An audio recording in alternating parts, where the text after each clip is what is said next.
I doubt that even these wise men realized the rabid interest that would develop in the average person by the 1960s in international automobile competition. The competitions that take place throughout the world draw participants and fans from practically every country, with everyone's eye on the Winners' Cup. Of all the Grand Prix races, probably the most unusual and in many respects the most complex is the great Grand Prix of Europe, the Tour de France. For this is no ordinary race, but one demanding not only speed, but exactness of time and precision not required by most other races. Now, this Ferrari and others like it, automobiles entered by all the leading manufacturers in the Grand Tourism and tourism events, each with their own drivers, gather in Nice for the Tour de France, a race and a rally covering 3 countries for a distance of over 3,625 miles. Every year from Nice, some 140 staunch sportsmen start on the most grueling endurance test ever devised for motor car races. In 9 days, they have to cover 3,500 miles, 16 circuit races, and hill climbs. They meet in Nice the day before the start. There, the cars are given a final check, the engines sealed, and cars and drivers numbered. Cars of all makes compete in different cylinder groups, the largest in Grand Tourism, Ferraris, Porsches, and other similar makes, and the smaller in tourism, Jaguars, Alfas, Fiats.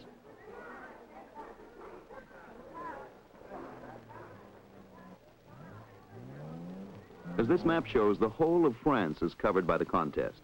In addition, there's a brief trip through Belgium and a sea trip to Corsica, the participants returning to Nice within 9 days from starting time.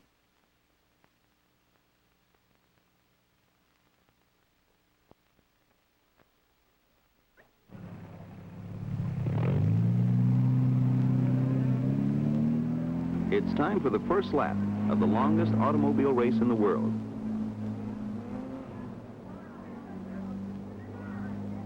Olivier Gendevien, Mairesse Trintignant, and the Belgian Willie Mairesse are a few of the well-known names taking part, and all are driving Ferraris. A number of women's teams comprise some of this year's 140 starters. Their destination is the famous race circuit at Clermont-Ferrand.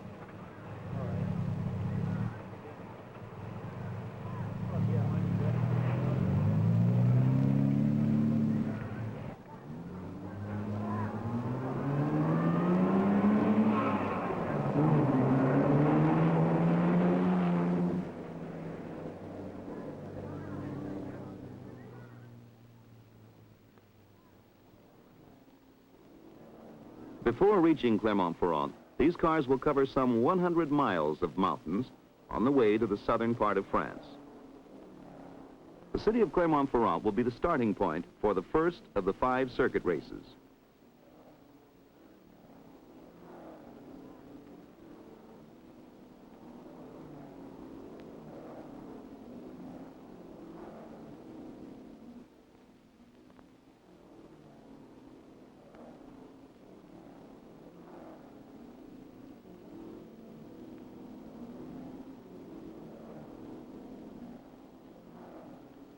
And here's the famous Le Mans running start.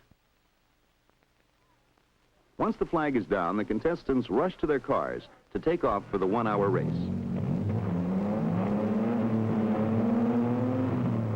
The circuit at Clermont-Ferrand is 6 miles long, and the race is divided into 2 heats. Here we're watching the Grand Tourism with 51 cars taking part.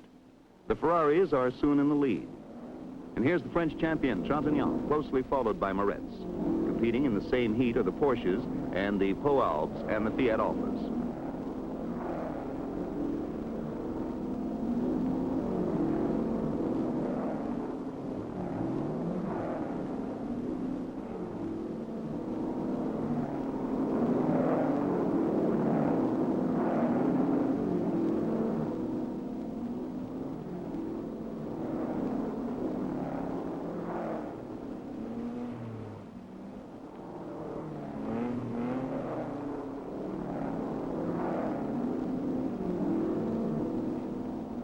This race draws competitors from all over Europe.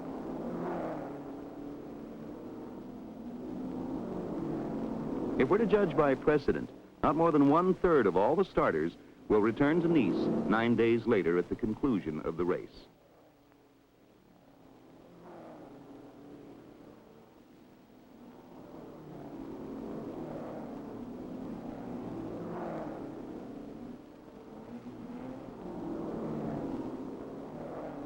A demanding test of endurance and skill.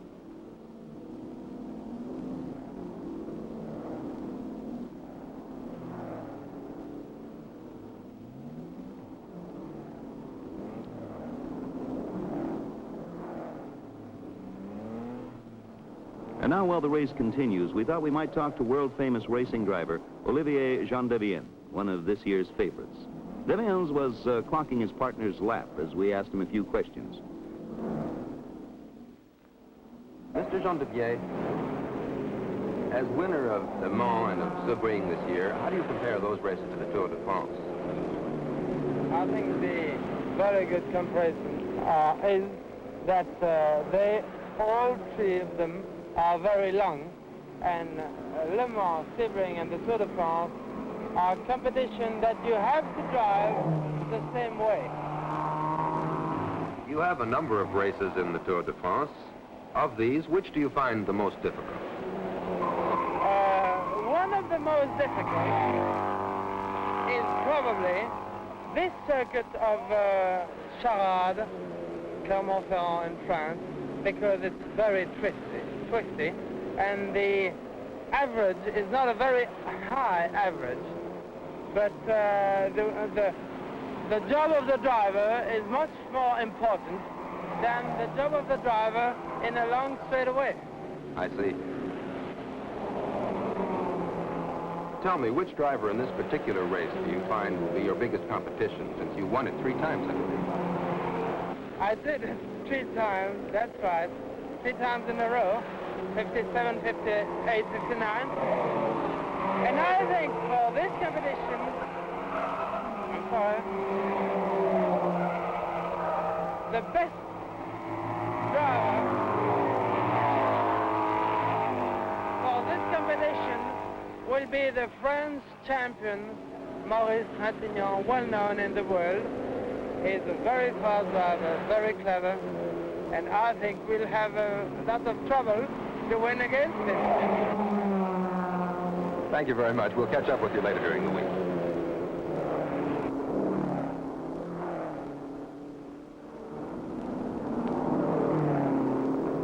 This one-hour competition is well along on its way at this point. The Ferraris are still far in the lead, including Mairesse, who has just completed his fastest lap. Mairesse is closely followed by Bianchi, Gendevien's teammate, number 145.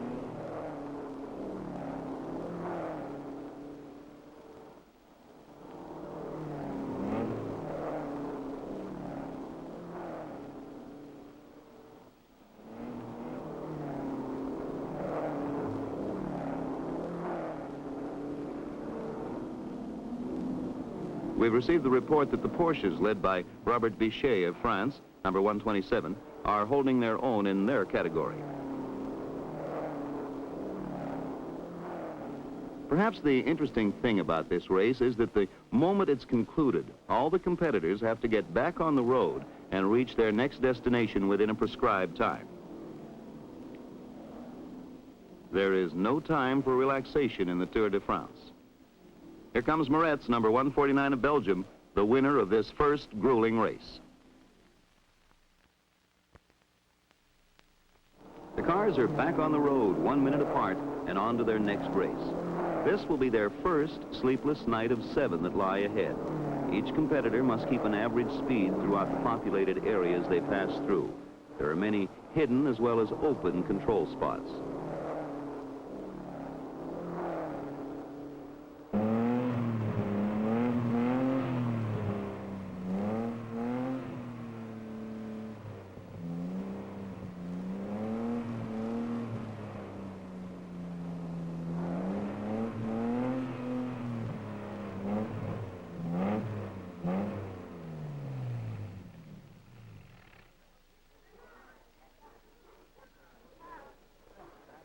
Here is an important night checkpoint. Now it's time to register.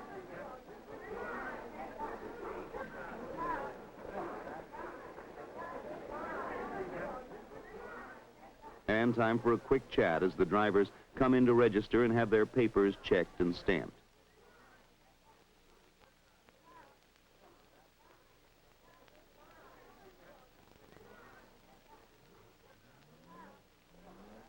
Very quickly, the engines are checked.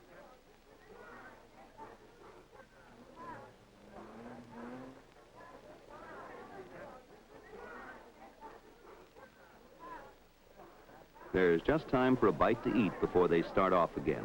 Tonight, they'll have to cover some 300 miles before they can stop for a 3-hour rest period.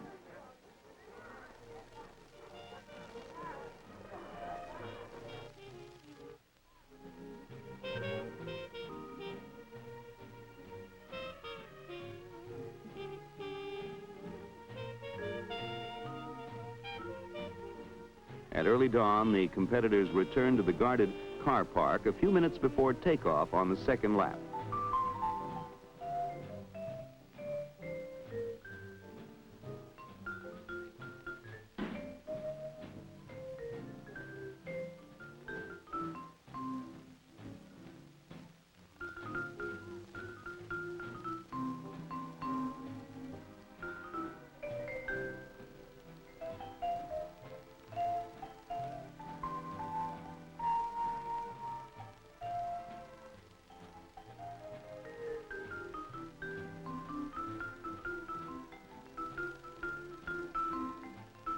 This is their only time to check their cars and any necessary details.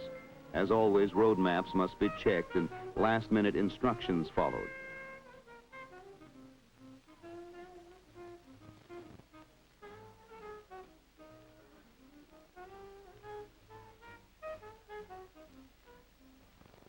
Soon the cars will be off again, but the start is delayed until the ceremony of the yellow ribbon takes place.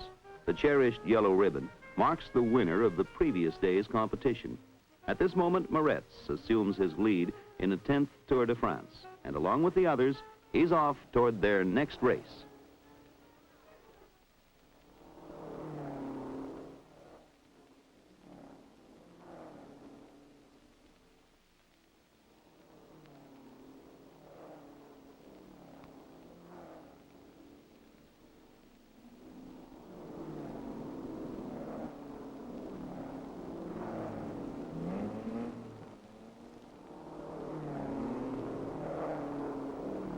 Some of the most rugged features of this competition are long hill climbing races where each driver competes against the clock on closed mountain roads between a number of given points. Jean Devienne is close behind the French champion, Trentagnan.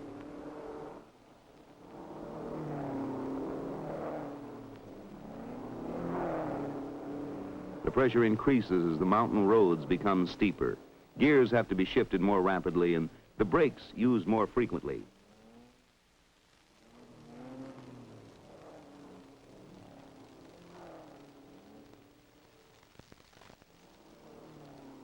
Here a near miss by the French Ferrari driven by Henri Arrière.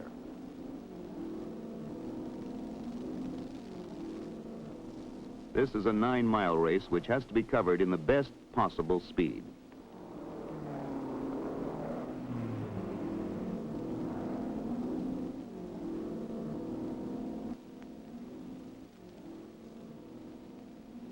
Here our cameras and helicopters follow some of the competitors, the same helicopters we've been using to photograph other parts of the race.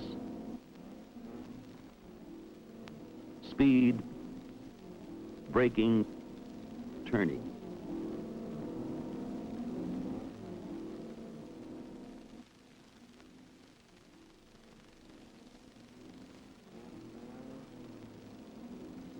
Speed, braking, turning as the cars twist through the mountain roads.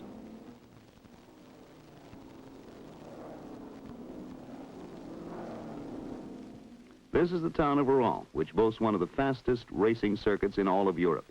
Our competitors will soon reach the circuit on the outskirts of the town.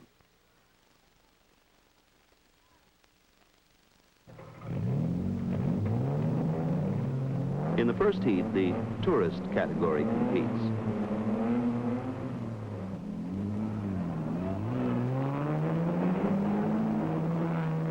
Here are the various Jaguar entries. Peter Jopp of Britain, number 86. Dermot Constant of France, number 85. They have to compete against BMWs, Alphas, and many other European sport cars.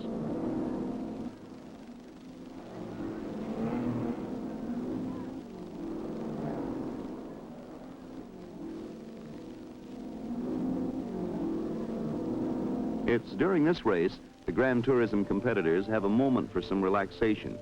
Hot meals are served in the tour restaurants, large tents transported to each track.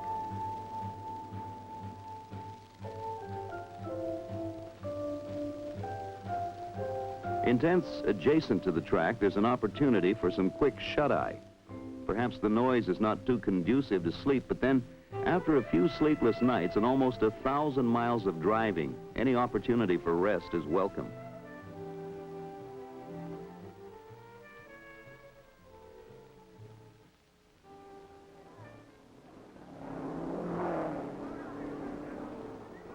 The tourism race is now over, and the English team of Jopp and Bailey are the winners. We located them right after their impressive victory. Mr. Bailey, this is the first race you've won in this Tour de France. How many times have you done the Tour de France? This is my fourth time. What chance do you think you now have of catching up with the leader? Well, I think that depends a great deal on how he goes. He's a good lead now. If something happens, we are there. Well, I hope you can still keep your place. In any event, you're the only English team left, aren't you? Yes, correct. Good. I hope you continue to do as well as you have done up to now. Thank you very much. Thank you. The racers are at the start for the second circuit race in the Tour de France in as many days. The city of Reims is the scene of the French Grand Prix. The Formula One cars and many of the racers you've been watching will certainly compete in that important event. Among them, Mairesse, the leader at this point, with the yellow ribbon attached to his car. Mairesse will be driving for the famous Ferrari stables.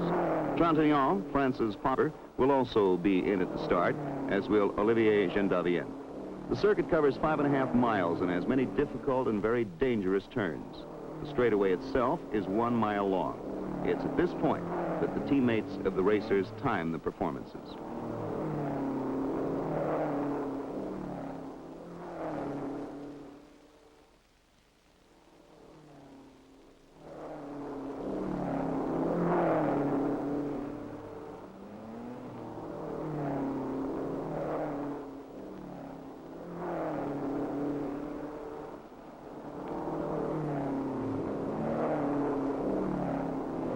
There's considerable prestige attached to this race, and every manufacturer tries to obtain an entry. There's no time for pit stops for refueling. Included in the many cars in the race are the French Berger, driven by a woman team headed by Mademoiselle Soisbeau. There's an Italian Alfa Giulietta driven by the Frenchman Max Cross. Also a Porsche team headed by Berger of France, and of course, the privately owned entries, the Ferraris.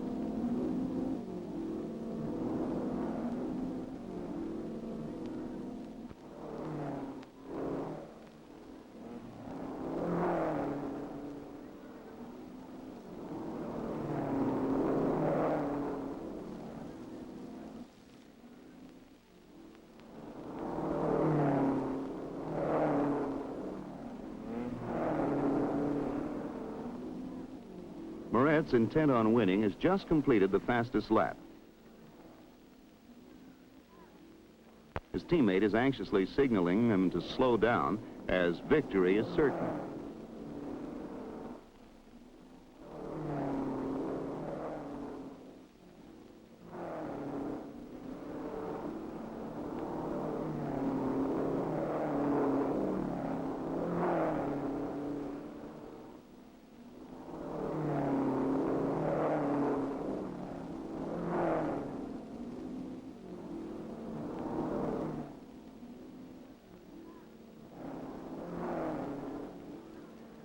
Mairesse is well ahead of his compatriot and strongest competitor, Gendavien. Once again, he'll hold on to the coveted yellow ribbon, sign of the leader. He's flagged down as the winner of this race.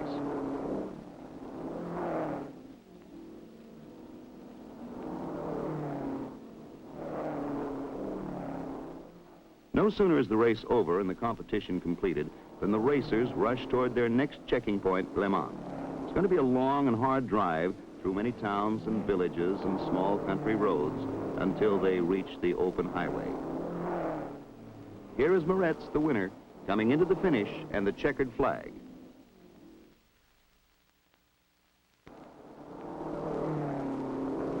The third circuit race at Le Mans will take competitors on another 200-mile trip through the open countryside and the villages and the towns of central France.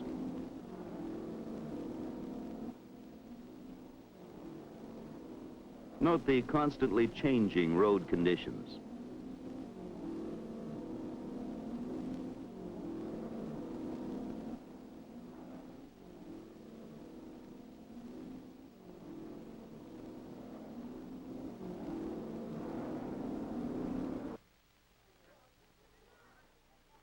During this difficult circuit race, many accidents and other incidents take place. Here, Gerard Senaby, a Swiss entry, is having difficulties with his privately entered Ferrari. The front wheels appear to be locked. Repairs begin as quickly as possible. They can't waste any time, because if they don't arrive at their next checkpoint at the precisely prescribed time, they'll be heavily penalized. Everyone takes a keen interest. Fans following the tour have stopped to offer help. Senaby tries everything he knows, while his wife watches anxiously until finally his car is in working order.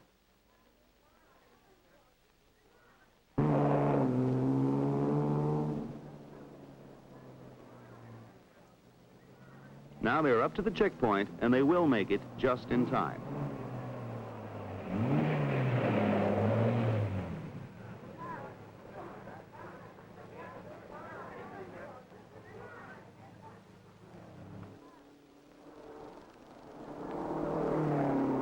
Here's the road to Le Mans, where the tourism category races are headed.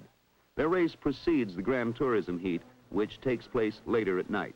Here, the Jaguars take the lead, which they retain until the end.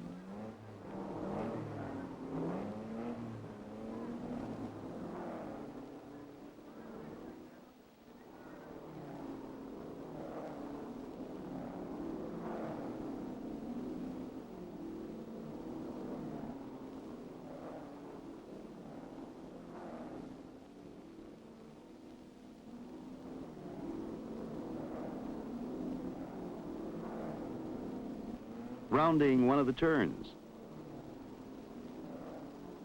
Very closely bunched.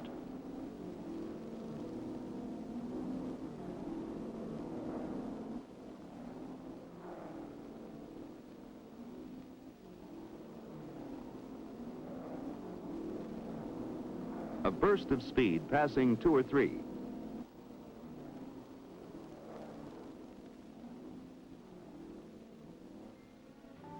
The Le Mans sign proclaims the winner. The night race starts in the well-known Le Mans formula of the racers running to their cars. Here, Trintignant, Mairesse, and Lucien Bianchi prepare for the start.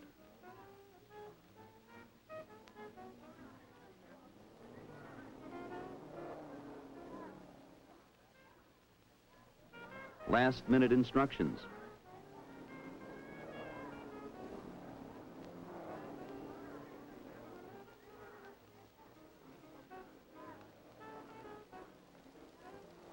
It's now 9 o'clock, and they're off.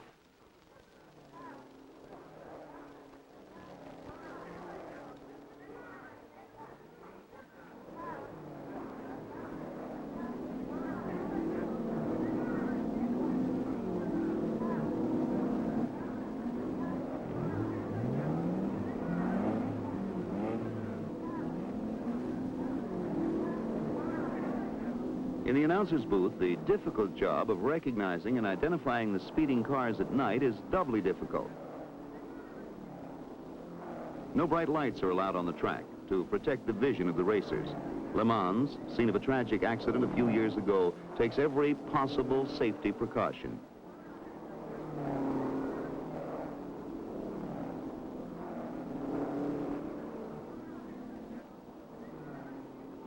Even the timekeeper works in the dark.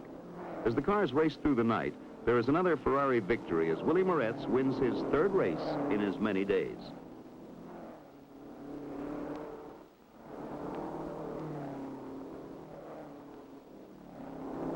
The grueling pace of the competition is beginning to tell on cars and drivers alike.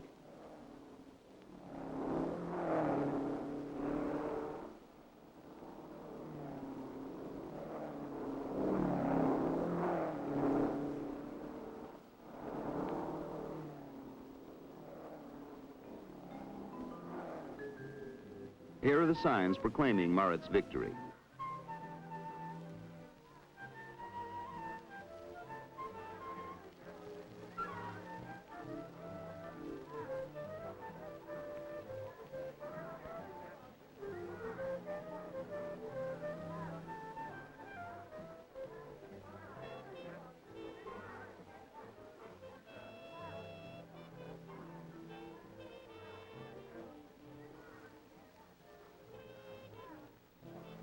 And now they're off again. Nights like days are for driving.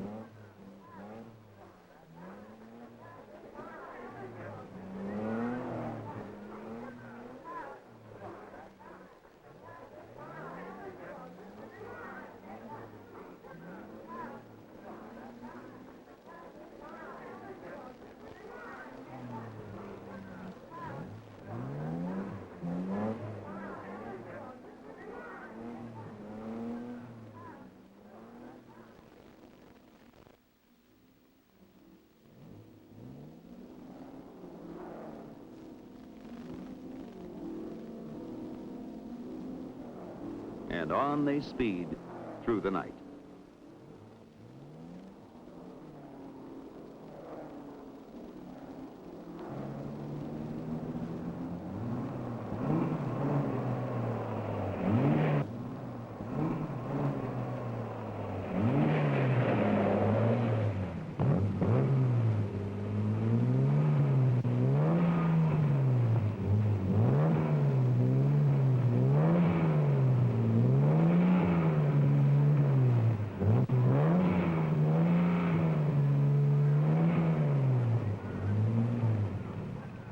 Early morning finds the competitors going through another checkpoint at the guarded car park as they get a few minutes rest prior to the usual signing of papers.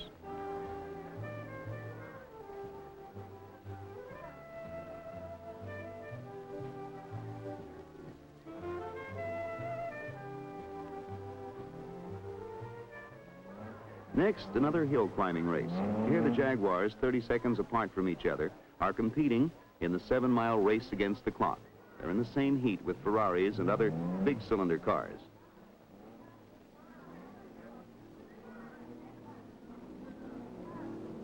Our helicopter follows some of the drivers on their relentless journey. Upon reaching the bottom, the speeds increase and the competition stiffens.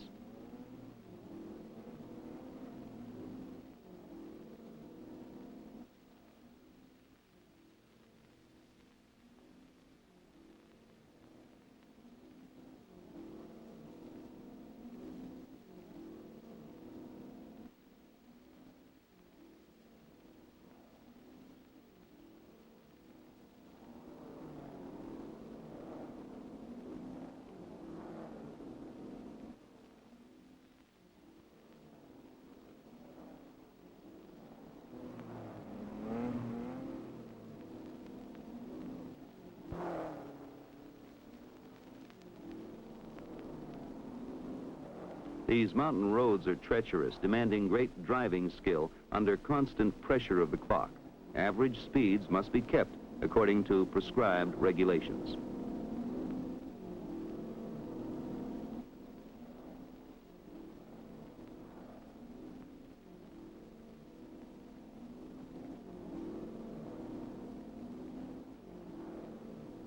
Under these conditions, powerful cars like Ferraris are more handicapped than her smaller cylinder models. Constant gear shifting heats the engine, and Ferraris, though fast on the track, have to slow down on winding mountain roads.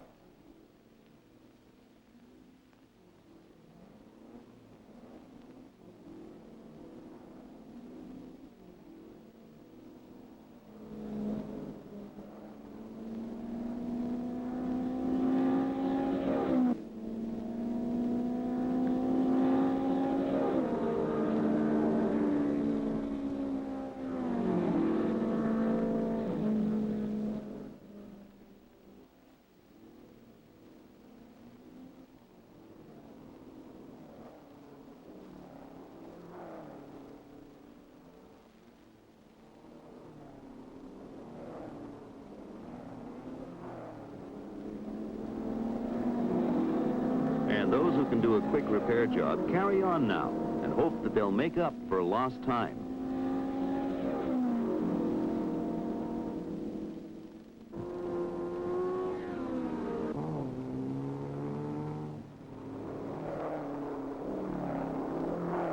The next destination is Pau. Through mountains and valleys, they reach this well-known Grand Prix track, which is different from most of the others since the track is actually set in the town.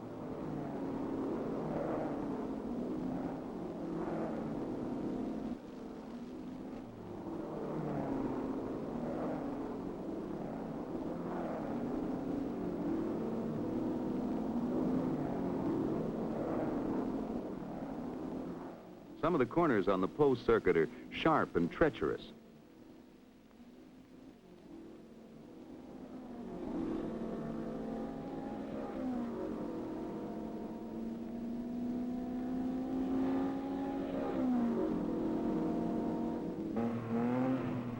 And as you can see, it's easy to lose your way.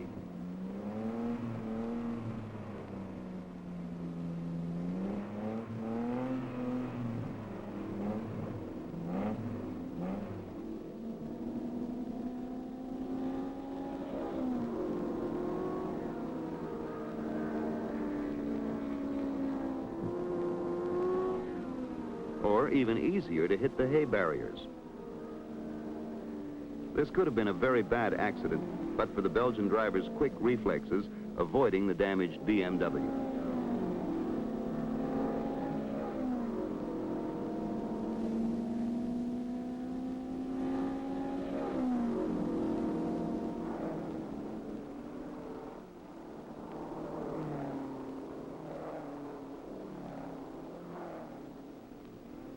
The track covers 2 miles around the railway station, past the old capital of Pau, and through the main streets, which, fortunately, are closed for the occasion.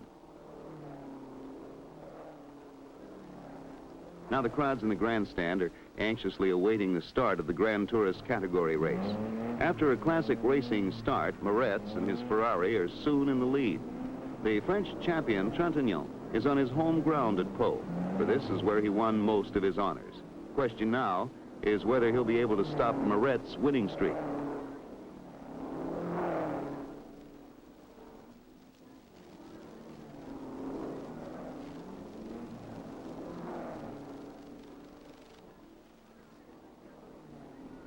The Ferraris, and 4 of them are left in the Tour de France, have all achieved excellent results. The score shows 3 of them in the lead, following each other closely in points. Mairesse has a comfortable lead, followed by Jean Devienne, then Trintignant. Then come the Porsches, but behind by a considerable margin.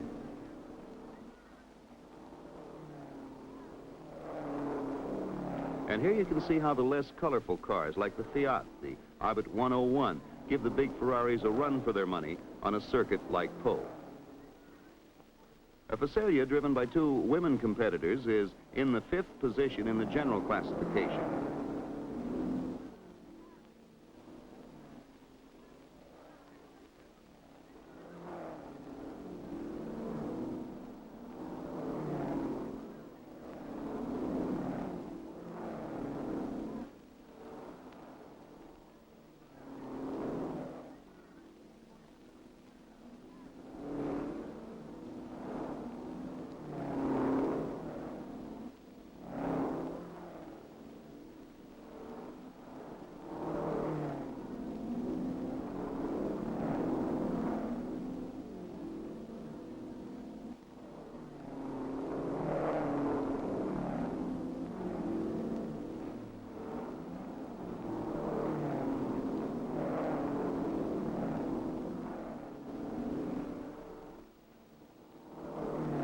Well, a run for their money as long as they can move in the right direction.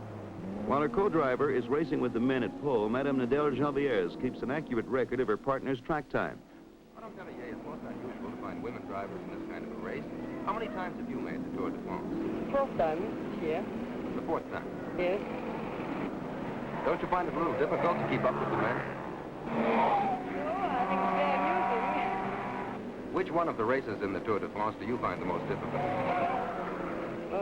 Probably the course in Corsica, if I arrive there. I hope. And the one here at Pau, how do you find this one? It's very difficult, but I know it. You know it. And what is your formula for keeping in the competition? Oh, rather slowly, I think it would be all right. Drive slowly. Yes. Well, thanks very much and good luck. Thank you. Trintignant is making a valiant effort to win this race and recapture points that will put him into second position in the general classification in the Tour.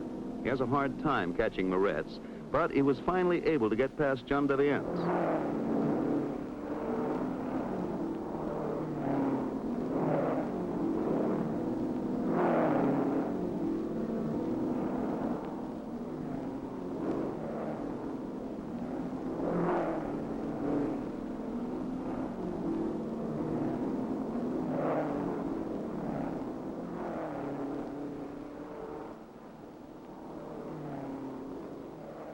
This unique racing circuit through the magnificent town of Pau is equaled by only one other, the circuit at Monte Carlo, also located in the middle of the town.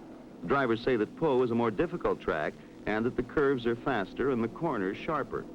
Upon completion of their specified number of laps, the drivers must once again take to the road for their next appointment in Brussels.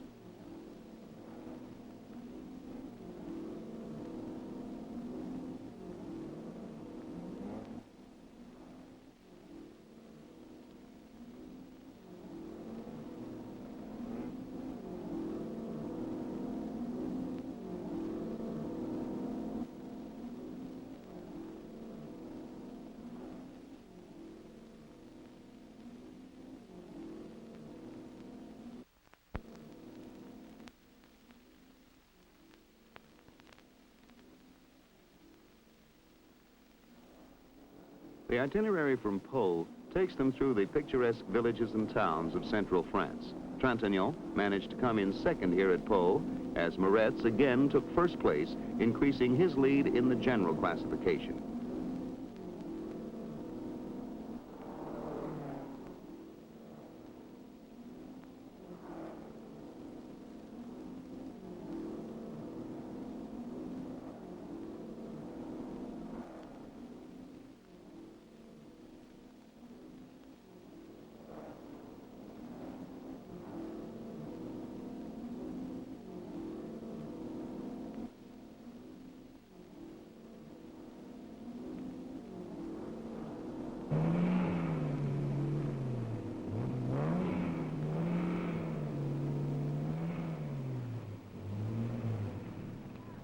And here are some of the drivers, tired but still in good humor, checking through the control point.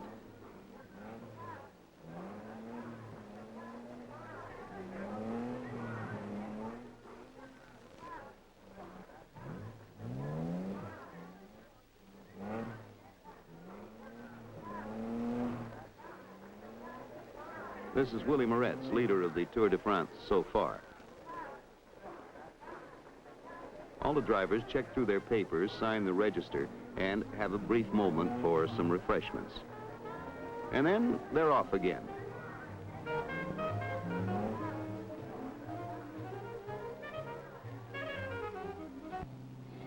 And at this particular control point, the competitors have their times rechecked, and one by one, and only 30 seconds apart, they leave for their next destination, Brussels, Belgium.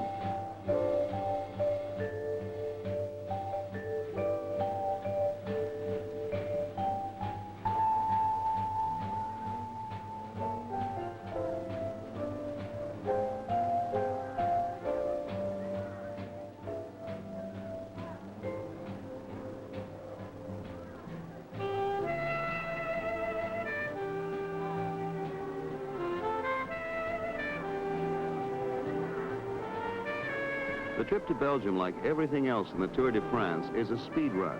Within 12 hours, the contestants have to drive to Brussels, compete in 2 major races, and then return to France before nightfall.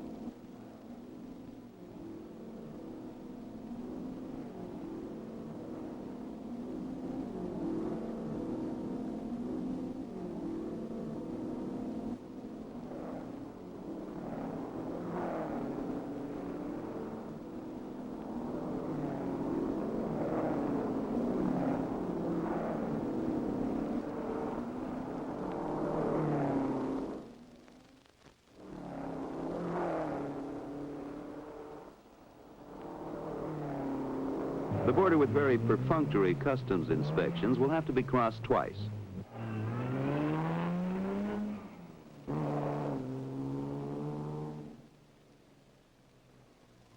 Here Mairesse, a Belgian himself, is passed through by the border officials. Soon the entire caravan will have gone through.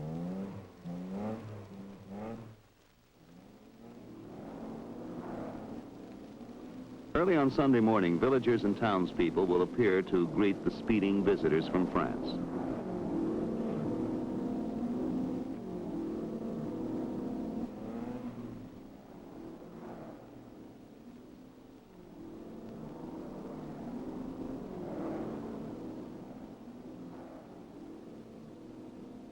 At the track in Brussels, the excitement is growing. Here the public will have an opportunity to see many of their own compatriots competing with the best drivers in all of Europe. Here is Maurice Trintignant changing his trademark, the Sherlock Holmes cap, for the prescribed crash helmet.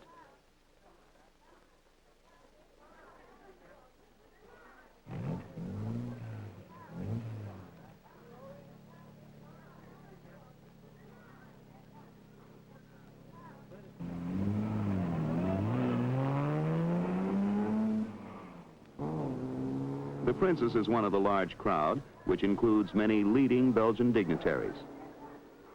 Now the time for the next race is drawing near. The start is in the Le Mans style. This circuit, built near the exhibition stands of the famous Brussels World's Fair, covers 4 miles. It's a fast track with 2 long straightaways on either side.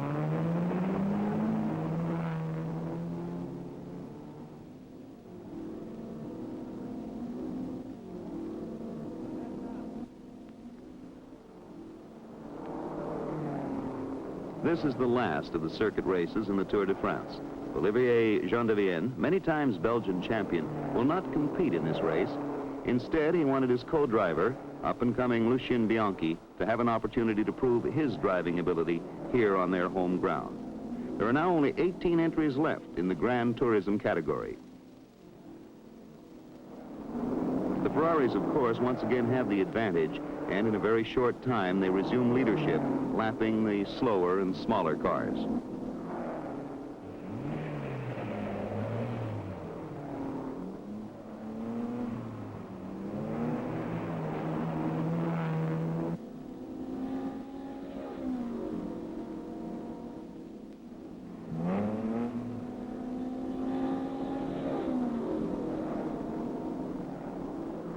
Before long, the race develops into a contest between Mairesse and Bianchi. Much to everyone's surprise, the younger, more inexperienced Bianchi takes the lead. He's obviously determined to push his Ferrari to the limit in order to achieve the victory he and his teammate so badly need. The Brussels race turns into a two-way duel. Other cars in the race don't count as Bianchi goes all out for victory. Mairesse desperately tries to catch up.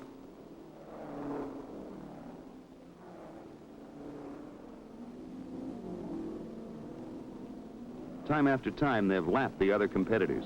Here's Jean-de-Vienne trying to caution his teammate, and there he goes.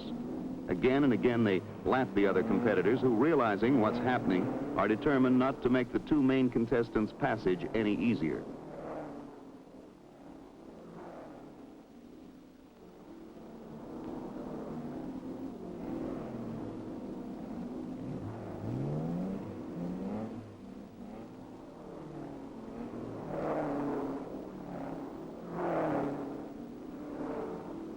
Here again, Mairesse tries to pass Bianchi, who's driving in top form. According to the experts, Bianchi should develop into one of the great racing champions. He's obviously fearless and has the mechanical abilities and instinctive timing that are essential to a racing champion.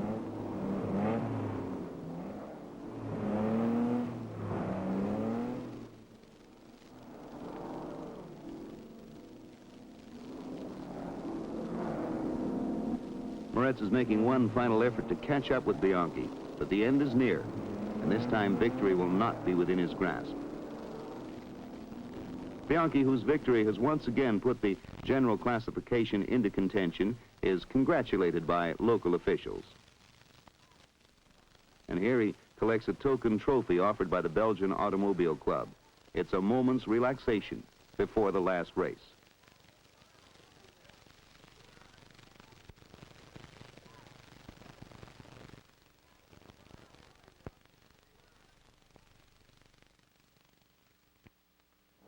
And now the Tour de France is drawing to a close. One more effort remains, the narrow, treacherous road to Corsica.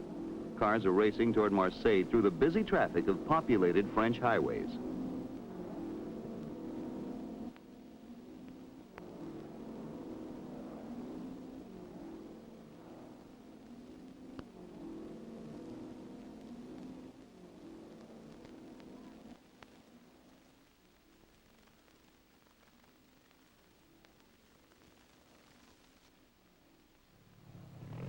At the port, the cars are loaded onto a boat, and the drivers will have an opportunity to rest during the 7-hour crossing to Corsica.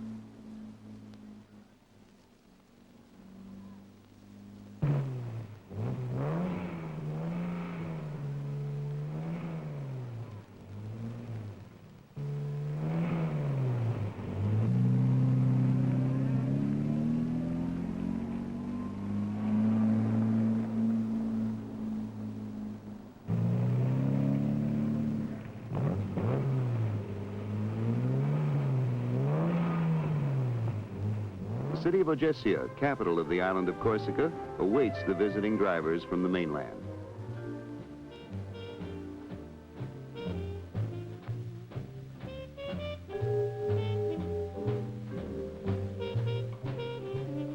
And soon the final contest, a race against the clock, is on. The fast cars start first and are pursued by the slower ones. As you can see, Corsican roads don't make allowances for passing. This contest covers 170 miles. The traffic on the entire island has been stopped for the duration of the test. Temperature today is in the high 90s, and it makes the performance more difficult. There are now only 40 cars left in the competition, among them 2 women teams who have managed to retain their places. One of these teams includes Nadège Javiers, whom we interviewed earlier in the tour.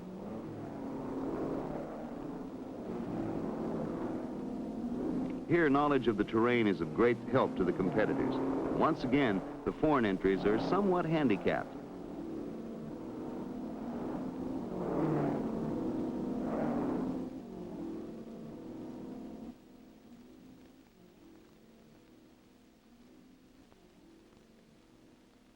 And Mairesse, determined to retain the slim margin he needs for victory, makes one major final effort.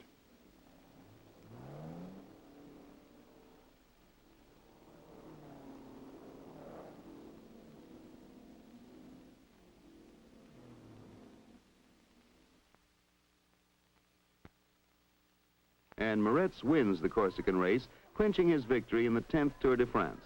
That night on the boat carrying the contestants back to Nice, we had time to ask Willie